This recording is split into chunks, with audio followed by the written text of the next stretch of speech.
Hello, Narnach here. Welcome back to Path of Exile. We are playing the Essence League with Tukohama's Totemancer. And today we're gonna play a tier 4 map, the Villa. It contains many totems. Monsters have increased area of effect, which is gonna be interesting because that will allow the totems to reach further and affect more monsters. Mobs have a chance to avoid status ailments, though we burn things, but we don't ignite things, so we don't really care about that. And mobs take reduced damage, or reduced extra damage rather, from crits, and we don't do crits. So all in all, we're gonna reap all the benefits, but we don't really have too many of the downsides of this map. So let's get going. Wealth is powerless to stop the corroding force of time. A prophecy triggered the 4 Herald exiles, so we get 4 additional rogue exiles on this map, which is gonna be fun.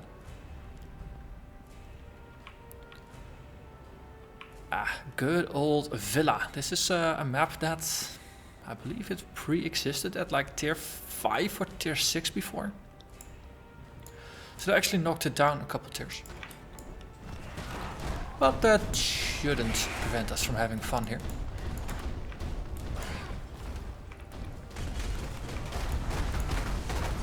There is already our very first rogue exile in there, Xandro Blood Drinker, who dropped a crude bow and a couple of interesting items.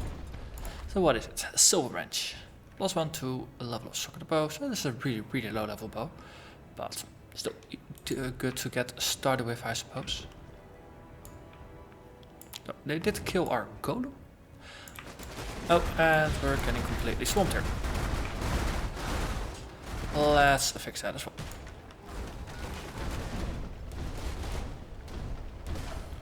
So, okay, so the pulling in doesn't really work when mobs are outside of the radius of our totem, but in range it does work as advertised.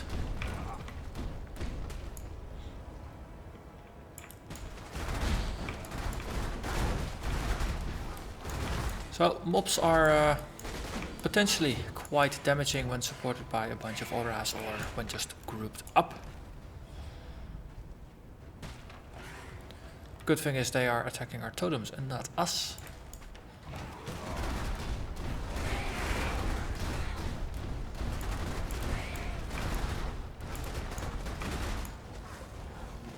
So far, so good. These mobs unleash a barrage of attacks, which is interesting because every time they hit one of our totems, the totems of course explode in a righteous retribution for 8% of their maximum life as a fire. So if you can just get mobs close enough, then they will basically kill themselves. And these guys even faster than most other mobs, which is kind of ironic. You turn their upside into a downside for them. Similarly with the tentacled miscreations, they also shoot rather fast, and they have similar issues with our totems if we can just get them close enough.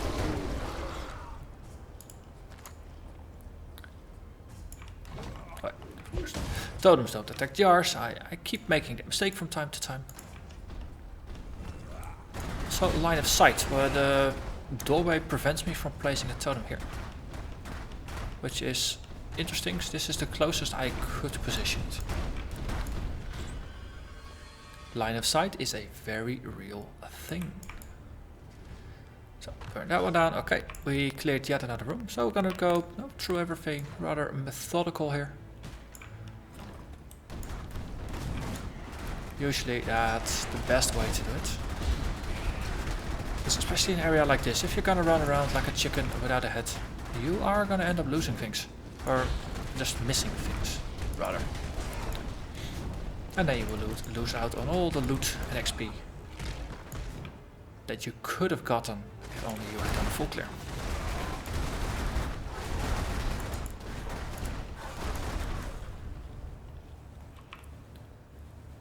Let's see. This room extends a bit, so before we move into the next one, let's keep going. And an essence shows itself. a wild essence appears. Okay, I believe there might have been a rogue exile. Because of the sudden loot explosion here. So let's empty our pockets. Well, we did start off nicely with a unique drop. No, that's something they can't take away anymore. Try as they might. Whoever they are. And that was that. So I'm gonna go back, go here. No, we don't have to go back here anymore. But if you don't do a proper clearing here, then sometimes you end up backtracking quite a bit in order to get to the final room. That either contains a bunch of mobs or might even contain the boss. So.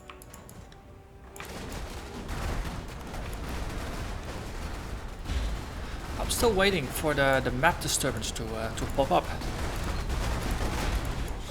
Any boss could potentially have that, as far as I understand. Ooh. Hello, Trapper. That's Dana Loreni. Okay. Not really impressed with totems. Okay, now I think we got her. Yeah, we got her.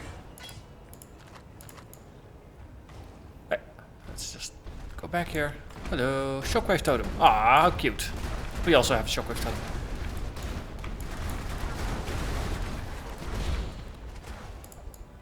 Wait, what? Already full? That's no fun.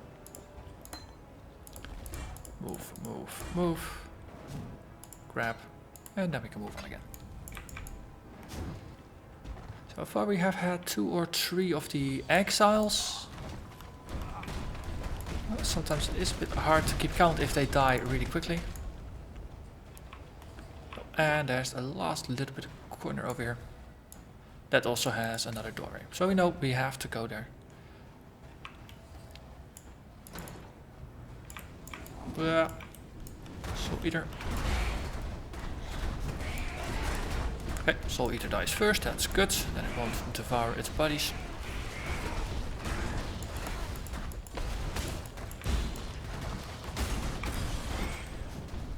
We're hurting quite a bit. And again, these alchemists are usually annoying. Doesn't really matter what you're playing, those alchemists, they remain annoying bunch of dudes.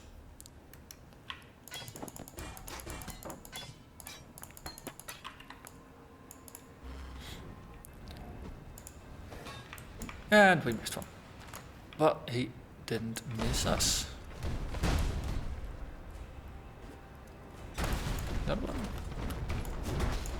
This guy is getting sucked in by our Shockwave Totem, which helped pretty well. It's surprisingly quiet in this room. But I guess that really is it here. Okay, I was expecting maybe on the entrance to the boss or something. Last time I played this map, it was a bit off the beaten path. This is gonna get fun.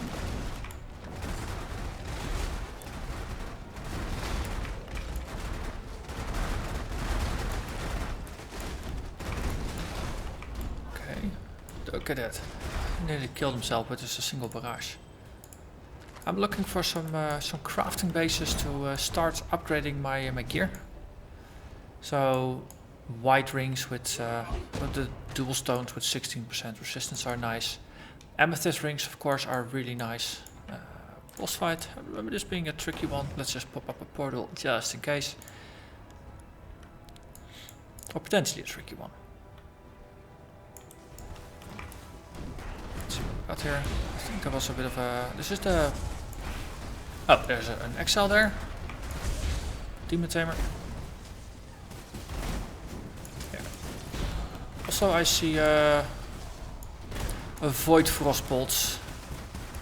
Might be that this boss is indeed Shaper possessed. Golem. Let's make the immortality disappear. That's gonna be rather useful. Just have a further look at all the bonuses here. Yeah, this boss is possessed. So that's all consistent. One of the first maps I run after unlocking Zana gets us to the next tier. Ow. Okay. Got caught in a bear trap, which is not something you really want. Can't really see the boss this way, but it's based off of the trapper from the tower.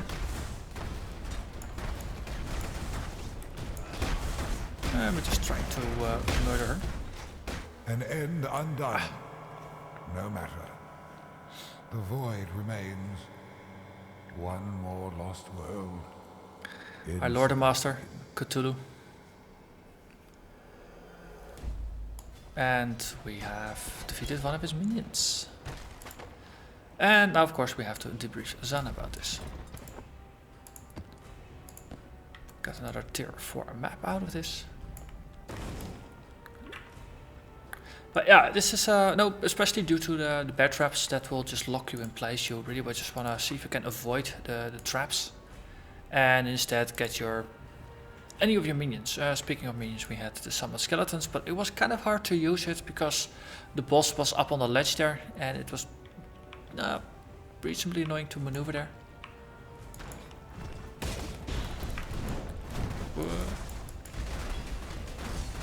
Just some Shockwave Totems to club them together really worked rather well.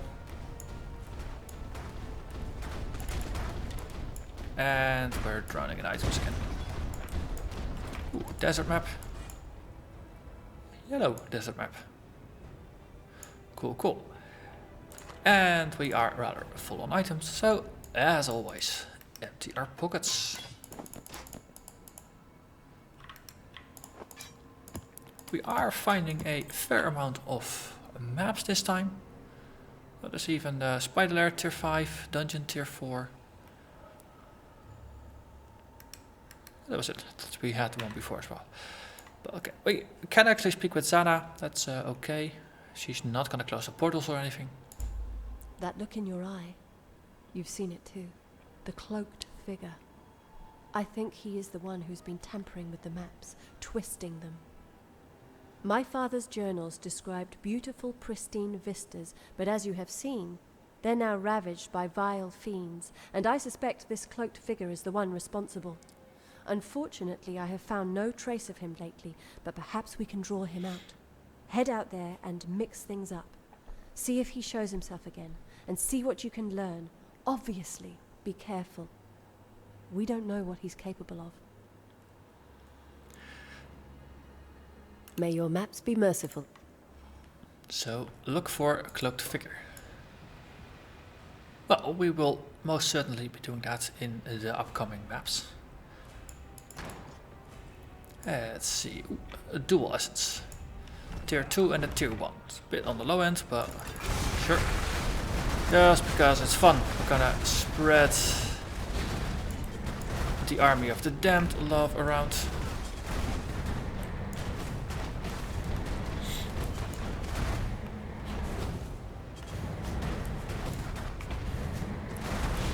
And I think I'm not the only one summoning Totemancer.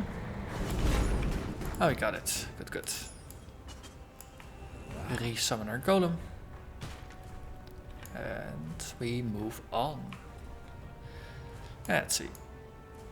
Now, one of the nice things of being rather methodical about it, it's to be pretty clear where you're going. Okay, there's an immortality totem here and a yellow. So just draw everything together and then we step back a little bit. Let them sort this out. Okay, so now they're just abusing range advantage here. We can play the same card. Just put a totem on top of their face. Like that. Another essence. Nice. Let's see. Tier 2 Essence of Hatred. Curse them, burn them, turn them into a stew.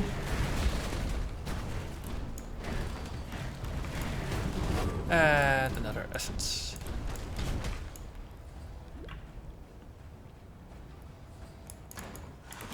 Oh, maybe I should have had a little bit of a look at what we're dealing with, but turns out running in worked out pretty well enough for us this time.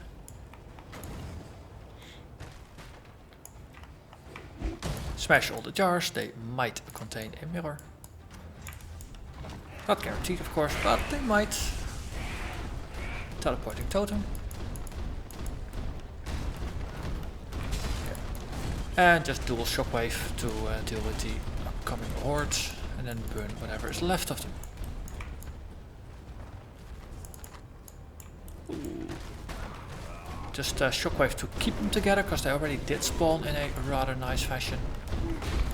And just some cursing and bonding to deal with the yellow. Look, skill gem in a jar. 26 mobs remaining, that's probably one large room over here, and then we have it. They dealt with our totem really quickly.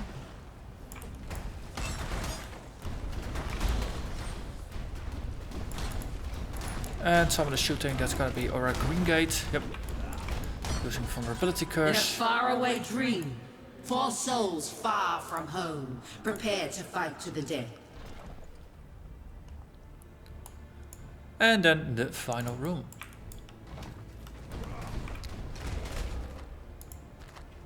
And that is a perfect clear. And the final jar, which doesn't contain a mirror. I think I've been lied to. But there you have it, the villa. It's still mostly the same. They bumped it down a tier or two, but it's still fun to play through. And we encountered the Shaper possessed version of the boss, which is a nice bit of variety as well. So from now on we will be searching the maps for the cloaked figure, so we're gonna have 1 or 2 more encounters with Shaper possessed bosses in the nearby future. And after that we will start looking for memory fragments. But for now, I'm gonna thank you very much for watching, and I will see you again next time. Bye bye.